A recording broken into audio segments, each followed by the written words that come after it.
Bienvenue à tous et à chacun dans cet entretien qui reçoit pour vous Jonas Tshundu de l'UNC, honorable député élu du Congo central. Il est coordonnateur CASH Congo central. Il est aussi rapporteur du groupe parlementaire CASH UNC, secrétaire politique national en charge de la décentralisation et la cohésion nationale. Bonjour honorable. Bonjour. Vous allez très bien? Je me porte bien. Voilà, avec vous, nous allons parler du bilan de 100 jours prôné par le chef de l'État, Félix Antoine Tshisekedi, son programme d'urgence. Et nous allons aussi parler de la réapparition de Né Mwanda Nsemi, puisque vous êtes aussi né Congo. Et ma première question essaie de savoir quel bilan faites-vous de ces 100 jours? Je crois, Madame Diane, il y a... Bon, comme vous êtes journaliste, vous avez le devoir de demander, sinon de nous faire parler. Mais je crois que les œuvres parlent à ma place. Nul ne peut forcer l'entendement d'un Congolais à ce jour où nous sommes. Quand nous regardons le bilan de 100 jours, il faut dire qu'à 80%, les 100 jours a réussi. D'autant plus que toutes les routes que le peuple congolais et quinois connaît à Kinshasa, tout ce qu'on a promis, la route des Sayou, partout. Tout ce que le chef de l'État dit, c'est vraiment en train d'être aménagé et les travaux se font sans blocage, sans aventurisme, mais les travaux se réalisent avec objectivité. Et il n'y a rien à démontrer, sinon les œuvres sont là. Passez, vous êtes journaliste, faites circuler les micros, vous allez constater. Quand nous revenons sur les 100 jours, vous allez à Kisangani, les travaux du pont qui relie les deux rives ont déjà commencé, on a lancé. Il y a des barrages qu'on est en train de réaliser qui vont amener le courant même aux pays étrangers.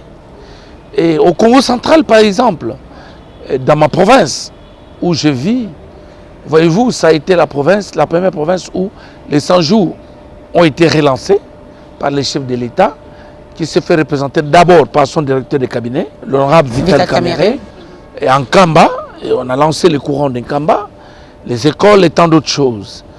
Mais aussi, on est allé lancer la route de Boma, Mwanda, et le courant avec Perenco. Et donc, il y a tous ces travaux-là. La route Momachela, il y a la route Madimba,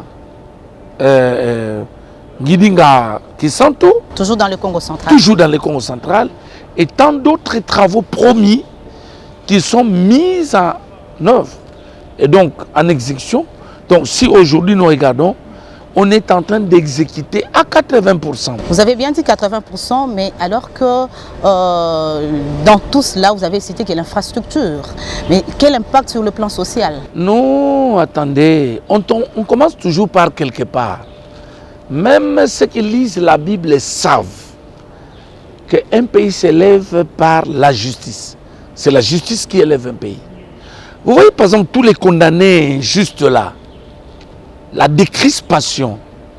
Mais écoutez, tout ce qui était repris dans les accords de Saint-Sylvestre, que le régime sortant n'a pas pu libérer, à ce jour, le président Félix Tshisekedi Tshilombo, Antoine, a réussi à les libérer tous. La libération des prisonniers, oui, mais quel impact sur le plan social? Mais non! D'abord, est-ce qu'on peut connaître les développements dans les conflits? Les conflits se situent où? Non! Les conflits, là où il y a les conflits, on ne peut pas parler de développement. Il faut qu'il y ait d'abord la paix. Le chef de l'État vient de bénir partout pour travailler sur la paix. Est-ce que cela est palpable aujourd'hui? Mais bien sûr, à l'est du pays. Bien sûr, il faut poser la question aux amis de l'Est. Est-ce que vous avez appris qu'aujourd'hui il y a eu de morts à l'est du pays? Mais attends, c'est normal, nous militons pour la paix, les ennemis du Congo vont chercher à déstabiliser, malheureusement ça n'a pas d'impact. Nous regrettons nos frères qui meurent, mais nous encourageons les chefs de l'État qui est déterminé à mettre fin à ça.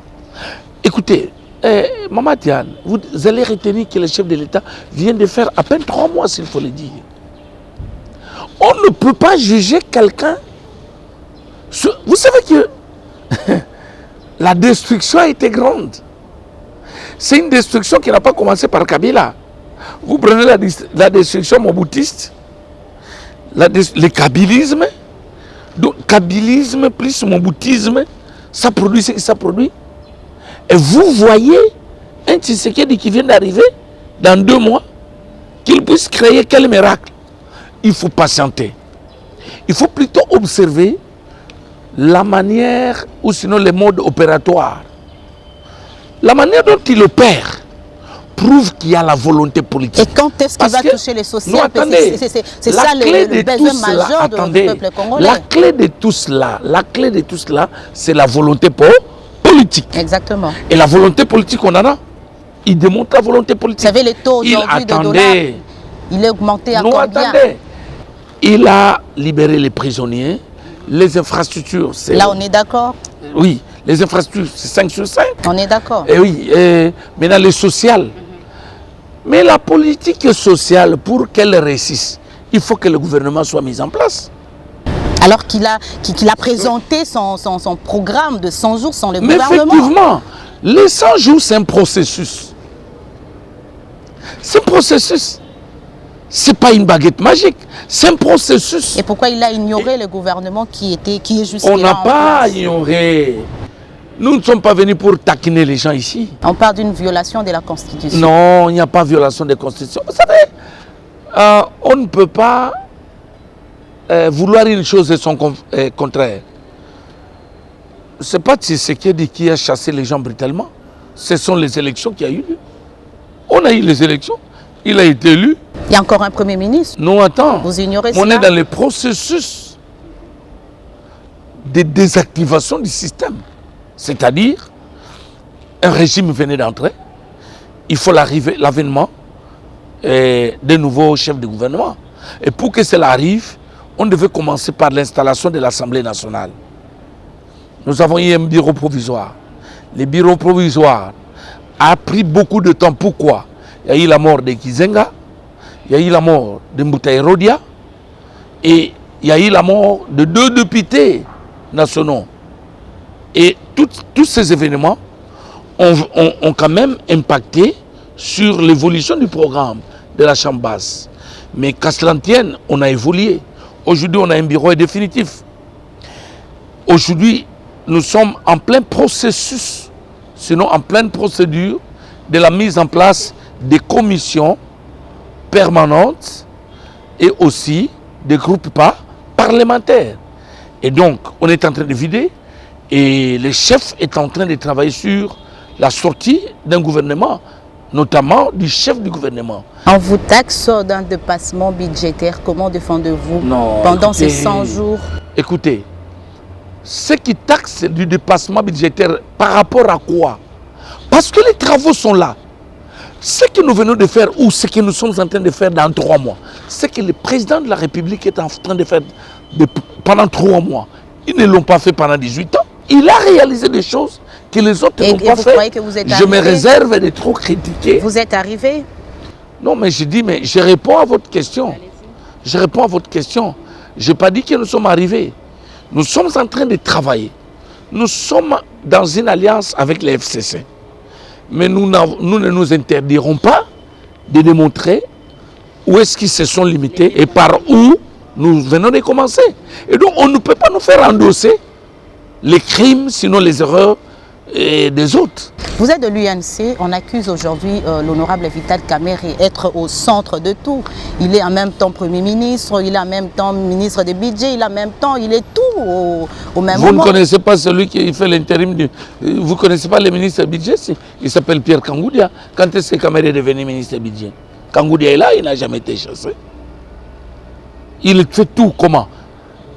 Le ministre de la Justice vient de partir. Il y a Mbouta Rouberoa qui est en train de faire son intérim. Et hier, je vis Bitakwira en train de prendre l'intérim de notre ministre. En quoi Kamerhe est impliqué dans tout ça?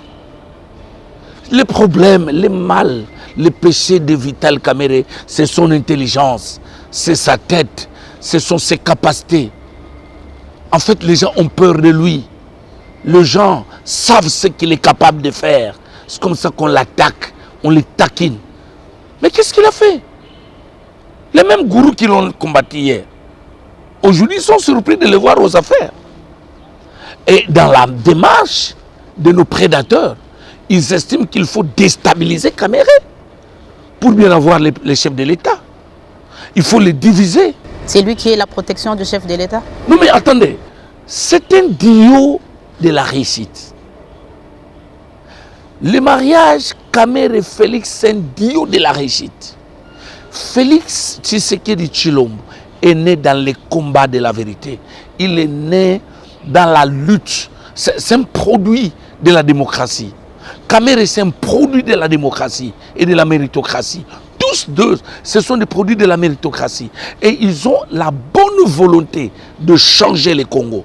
Et en rapport avec cette détermination de changement, ceux qui ont d'abord géré les ennemis du Congo, ils ne peuvent pas, les destructeurs du Congo, ils ne peuvent pas accepter que ces mariages continuent. Malheureusement pour eux, le président Félix connaît Vital Kamere, Vital connaît Félix. Le mariage est tellement consolidé que personne ne peut les diviser.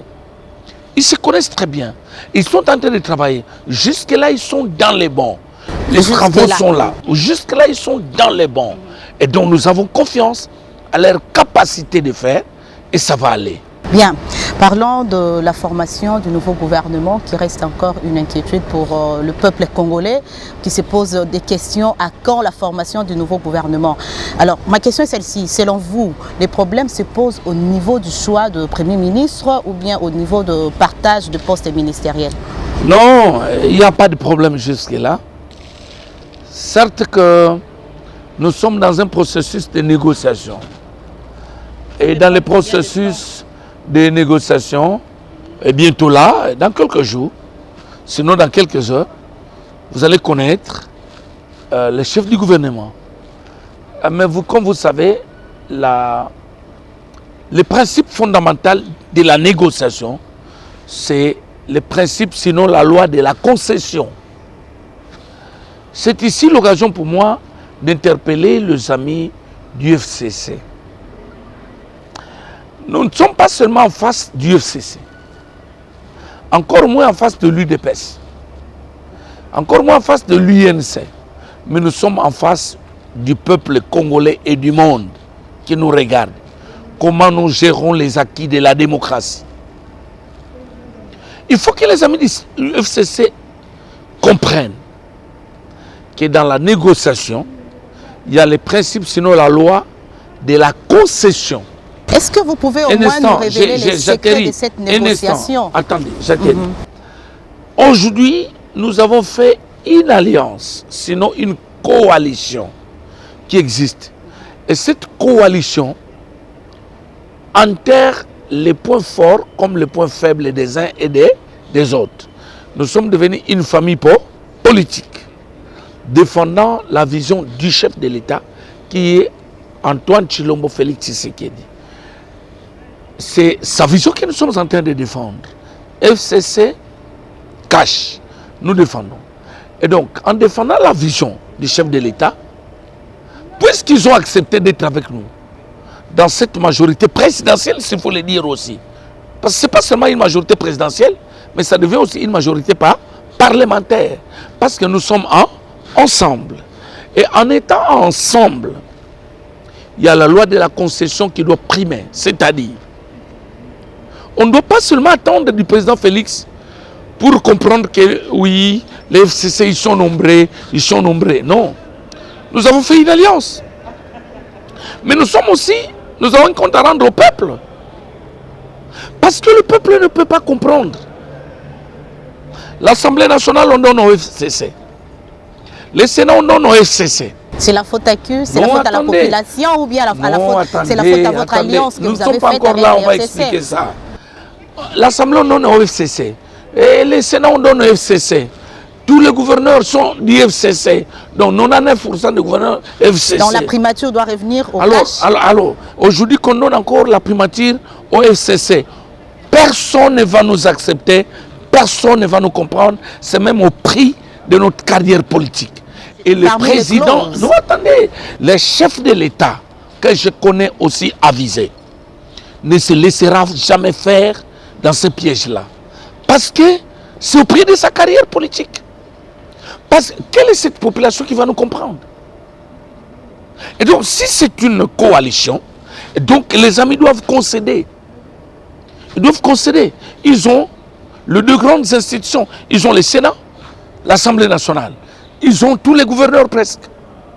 Et donc, les cash prend la primature. Un cours de partout qui les sénateurs Joseph Kabila, l'ex-président de la République démocratique du Congo, a déposé 3 noms sur la table du président de la République pour la primature. Je ne suis pas dans les secrets du chef pour savoir combien de noms qu'on a déposés par Joseph Kabila, qui est l'autorité morale du FCC. Je ne connais pas s'il a déposé combien de noms. Mais ce qui m'intéresse, la loi de la concession. Le FCC doit concéder. Donc la primature doit revenir au cash. Doit revenir au cash pour créer l'équilibre. Parce qu'on ne peut pas... Non, attendez. Quel est le profit de ce premier ministre selon vous? On ne peut pas prétendre parler d'une coalition où il n'y a pas de concession. Vous allez constater une chose, madame. Nous pouvons bien nous parler avec le FCC pour dire, bon, FCC prenez la primature. Mais le peuple va nous lapider. Quel est le profil donc, cash, et donc si ça revient au cash, Premier ministre, je ne réfléchirai pas 2 fois. Allez-y. Si ça revient au cash, donc je crois que l'honorable Vital Kamerhe peut bien prendre ça. Parce que, vous savez, parce que c'est votre le président de l'Assemblée nationale est de l'Ouest comme moi. Il est de l'Équateur. Moi, je suis du Congo central, nous sommes de l'Ouest. Le chef de l'État est du centre. Et donc, si ça va, à l'Est, notamment au Grand Kivu. C'est ça votre justification? Oui, à la personne de Vital Kamerhe. Et encore que l'Est a donné beaucoup de voix. Et donc, ce n'est pas un crime. Mais non seulement ça, sa capacité de comprendre et de connaître la chose publique. Il connaît l'État. Quand on parle de l'État, il connaît. Il connaît le Congo. Il a l'expérience. Il a le cursus qu'il faut. Il a les atouts qu'il faut pour fédérer autour du chef de l'État. Et les chefs de l'État, parce que vous savez, deux lobbies ne peuvent pas marcher ensemble s'ils ne s'entendent pas. Même la Bible le dit. 2 personnes peuvent-ils marcher ensemble s'ils ne s'entendent pas? Or, les mariages vital, c'est comme ça qu'on appelle ça, Fachi vite. C'est dans la vie. C'est la vie. Voilà, parlons du passage. Attendez, faciliter la technique de la vie. Chapitre. Et donc, et je crois que le président Vital convient, et s'il est là, il va très bien travailler parce qu'il connaît la vision du chef de l'État. Le chef de l'État connaît la capacité de Vital, et le PPRD connaît ce que c'est Vital. Ils savent, quand Vital conduisait le PPRD, mais tout le monde était dans la joie. C'était qu'un simple parti politique. Souvenez-vous, non attendez, souvenez-vous de la présence de Vital Kamerhe à l'Assemblée nationale. Mais même les fonctionnaires du Parlement, les fonctionnaires parlementaires, mais ils étaient dans la fête, dans la joie, dans la paix. Ceux qui n'ont pas connu dans... Et là, on dirait oui, hein, parce qu'on a mené nos investigations, oui, on a su après... Quand il a géré le ministère des Communications, le journaliste avait $300 à son temps. Les journalistes de la RTNC avaient $300 quand lui était au ministère. Donc, le problème de Vital, Vital connaît le Congo, Vital connaît les Congolais.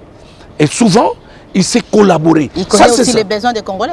Oui, il connaît les besoins des Congolais. Et il sait collaborer. On comprend que vous voulez prendre votre temps pour votre président. Non, ce n'est pas parce qu'il est mon président. Je parle de Félix Tshisekedi. Il n'est pas le président de mon parti, mais il est président de la République. Donc, comme il rassemble les qualités d'un chef, regarde comment il fédère. Va à la présidence, tu vas retrouver toutes les tribus réunies autour de Fachi. Et donc ça, c'est une preuve d'un homme capable de rassembler. Donc moi, si quelqu'un, Mabunda, je le défendis. Vous m'avez suivi à la télé. Avant même son élection. Ce n'est pas parce qu'elle est du PPRD. Mais j'ai parlé même de l'innovation.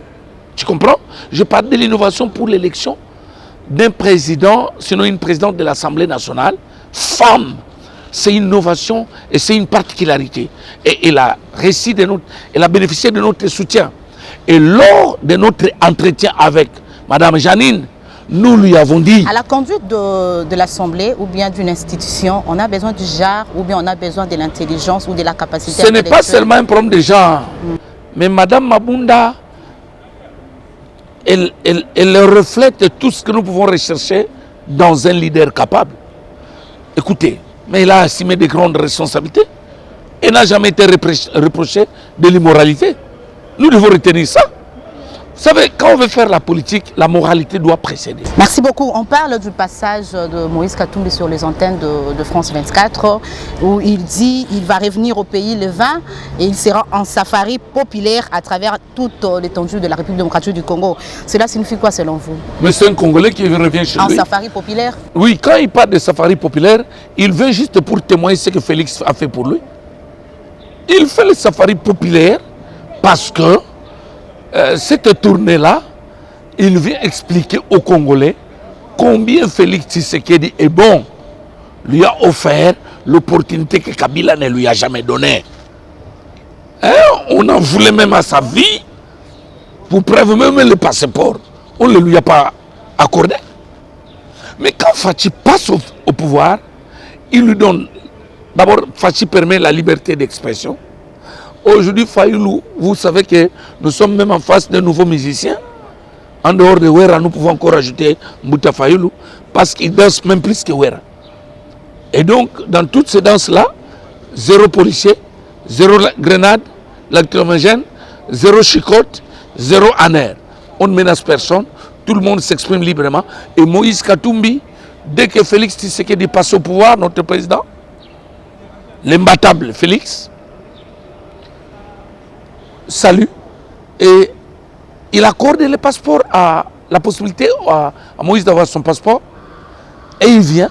Donc il peut que faire cette tournée pour dire à tous les Congolais, voici, sentez et goûtez combien Félix Tshisekedi est démocrate. Voilà, puisqu'on parle de la liberté, Jonas Tshundu est né Congo. Vous êtes du Congo central, dans le sang comme dans la peau. Il n'y a pas 2 jours que Né Mwandansemi, qui est aussi né Congo comme vous, qui a réapparu dans la République démocratique du Congo après 2 ans. Quelle a été votre réaction après sa réapparition? Ma réaction était une réaction de joie de retrouver mon frère Mwandansemi. Longia Congo, Mbuta, Mboteza, Mbote. Posez la question à tous les députés nationaux originaires du Congo central. Posez la question à Mme Janine Mabunda. Le jour que j'ai rencontré Mme Janine lors de sa propagande, ma demande, moi, Tshundu, je dis à Mme Janine, nous allons voter pour vous. Mais ce que nous attendrons de vous, lorsque vous deviendrez président de l'Assemblée, aidez-nous à faire revenir Mwandansemi dans la paix. S'il est mort, ramenez-nous son corps. S'il a été enterré, donnez-nous la terre là où on a enterré notre frère. C'était quoi votre attente? Non, attendez. Voir Mwandansemi vivant non, ou voir Mwandansemi mort? Tout le monde spéculait qu'il était mort. C'est pourquoi nous avons dit, moi, je dis à Mme Janine, si notre frère est mort, ramenez-nous le corps. Et pourquoi il réapparaît? Parce que non, vous attendez, avez demandé, non. Il réapparaît mais maintenant. non, attendez, laissez-moi parler. Il a attendu 2 ans laissez-moi pour réapparaître. J'avais dit, si mon frère est mort, ramenez-moi le corps de mon frère. S'il est vivant, ramenez-nous notre frère. S'il peut être fou pour les autres, mais il est leader pour les Nékong. S'il peut être traité de la manière dont chacun veut le faire, mais pour nous, c'est notre frère. Que je te dise quelque chose. Je suis en colère contre tous les journalistes qui sont en train de diaboliser la sortie de Né Mwandansemi. Qui sont en train de dire non, Mwandansemi doit repartir en prison. Pourquoi on ne le dit pas pour Moïse? Non, attendez, je suis juriste et j'arrive. Vous connaissez les lois plus que moi. J'en arrive. Je suis journaliste. Diane, j'en arrive. Lorsqu'on s'évade dans une prison, Diane, j'en arrive. Diane, j'en arrive. Attendez. Quand Moïse Katumbi, qui était reproché de la rébellion, c'est une infraction même militaire. Oui, c'est une infraction militaire. Lorsque Moïse doit revenir, il doit faire la tournée dans tous les Congos parce que c'était Moussoaïli. Et comme c'est Moïse, c'est tout le monde qui applaudit que Moïse vienne. Quand Mwandansemi réapparaît, comme c'était mon Congo, il faut l'arrêter, l'incarcérer. Maintenant, mais le juge n'a ni acquitté, ni classer sans suite les dossiers de Moïse. Pourquoi? Pour Moïse, c'est la danse et le chant. Mais comme on a se réapparaît, les gens veulent que on l'arrête. C'est une insulte contre le peuple né Congo. Les griefs de son arrestation. Il a été arrêté en droit, lorsque la procédure est biaisée, tout est biaisé. Il faut nous décrire les circonstances de l'arrestation de Mwanasem. Le droit commence par les faits. Quels sont les faits des droits causés? Donc c'est un dossier non fondé. Non, attendez, mais c'est un dossier politique et vide. Quels sont les faits des droits causés par Mwanasem? Député à son temps. Est-ce qu'on avait levé les immunités? Vous êtes député, non, vous êtes né Congo, vous connaissez ce qui s'est passé. On n'a jamais levé les immunités. Ah non, attendez. Entre le tueur et le tué, qui on doit arrêter? Mwanasem était député national. On n'a jamais levé ses immunités. Il a été arrêté dans les circonstances dont tout le monde connaît. Qu'est-ce qu'on appelle flagrance? Dès lors qu'il y a déjà un plaignant. Dès lors qu'il y a déjà un plaignant, qu'est-ce qu'on appelle flagrance dans cette aventure politique? Mais vous soutenez le chef de l'État qui dit qu'il prône l'état de droit. Non, l'état de droit, justement, il ne faut pas arrêter quelqu'un dans l'arbitraire. C'est l'état de droit. Donc Mwanasem a été arrêté arbitrairement. Oui, arbitrairement. La procédure était biaisée. On n'a pas respecté la procédure de son arrestation. Et donc, son évasion, c'était un moyen de défense. Mais on doit quand même l'interpeller. Pourquoi il s'est évadé? Par qui et pourquoi? Parce qu'il y a la décrispation. Ici, ce n'est pas Kabila qui règne, c'est Félix. Et Félix veut la décrispation. Même les Kamouena Sampo sont en train de venir. Et pourquoi pas Mwanasem? Attendez, Diane, quand on doit aller traiter avec les Maï et les Kamouena Sampo, il faut dialoguer, il faut la médiation, il faut la concertation. Mais lorsqu'il s'agit de Congo, vous amenez les armes. Là-bas, il faut dialoguer. Kamouena Sampo, les Maï, il faut dialoguer. Et chez Congo, on amène les armes auprès des gens qui ont des bâtons. De la loi. Non.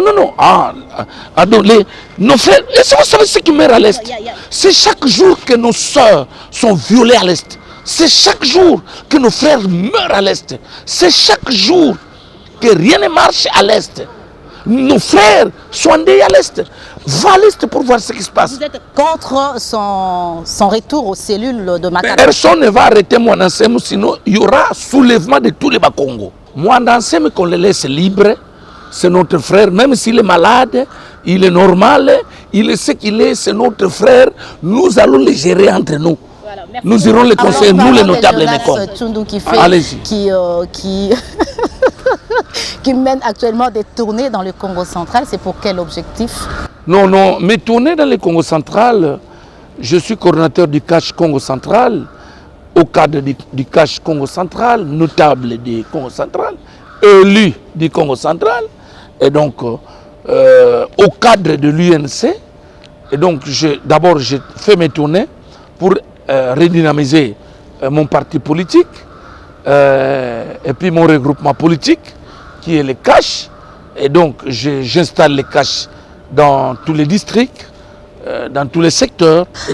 Votre dernier mot, parce que nous sommes Mon déjà dernier à la mot, fin. je demande au peuple congolais de faire confiance au président Félix Tshisekedi. Je demande aux amis du PPRD, aux amis du FCC, il faut concéder. Et même à vous, mais vous savez, nous au CACH, il y a la concession. Je donne l'exemple de Vital. Vital Kamerhe est parmi les politiciens qui s'humilient beaucoup quand il s'agit d'un contrat politique. Vital Kamerhe aime concéder. Mais la loi de la concession n'est pas un signe de faiblesse. Mais aujourd'hui, à ce jour, je rappelle à nos amis qui sont avec nous dans cette alliance, sinon à cette coalition, de concéder et de comprendre que nous sommes en face d'un peuple fatigué du système passé et veut voir un changement. Et nous avons besoin d'un nouveau Premier ministre qui n'est pas du FCC. Un Premier ministre du FCC, ça va provoquer un soulèvement populaire. Alors que c'est une coalition. Donc, il faut qu'on nous concède au CACH pour nous permettre de calmer le peuple et d'avancer dans un alignement de la coalition. Il faut justifier la coalition. Merci beaucoup. C'était un plaisir de vous recevoir sur ces plateaux. Mesdames et messieurs, nous sommes arrivés à la fin. Si vous avez aimé l'émission, le numéro est affiché au bas de vos petits écrans. Écrivez-nous, nous allons vous répondre. Et c'était un plaisir. Retrouvez-nous très prochainement sur Canal Futur Télévision, la chaîne de la base. Au revoir.